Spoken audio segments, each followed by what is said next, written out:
Situata e fundit në firma VIP ka qenë mjaft e rënduar për Mimoza Ahmetajn, e cila po kalon një prej momenteve më të vështira emocionalisht brenda kësaj gare.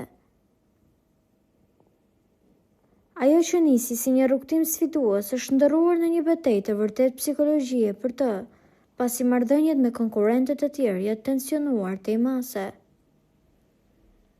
Mimoza është ndjerë vazhdimisht në shënjestër të ofendimeve dhe komenteve negative, përplasjet me personazhe si Ola, Gresa apo Adioni kanë krijuar një klimë mbytëse për të.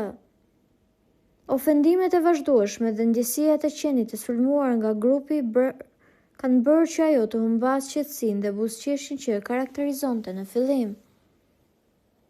Në peshën e këtij presioni, Mimoza ka kërkuar disa herë radhasi të ndërpres garën dhe të lërë shtëpisë.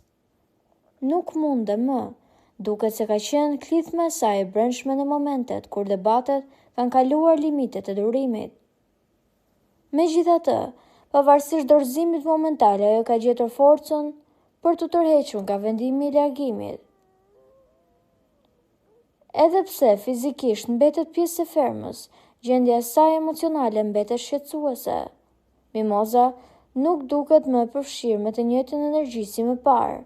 Trishtimi dhe lodhja psikologjike janë të dukshme në sytë e saj.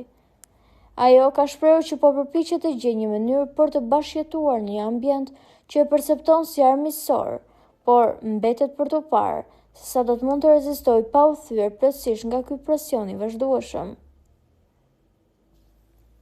Nuk dija se si kjo situatë do shkojë, megjithatë kemi parë që tani, në sytë e publikut, ajo është një fituese, pasi ka treguar që është vetvetja dhe është shumë e thjeshtë në çdo situatë të ndryshme, duke treguar çdo ngjyrë apo formë të saj.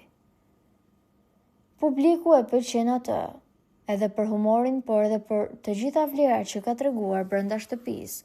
Prandaj nuk dihet se si kjo do të shkojë, megjithatë ndjekësit e saj do të mërziteshin shumë nëse ajo vendoste të largohej. Po juve çfarë vendimi keni për këtë situatë?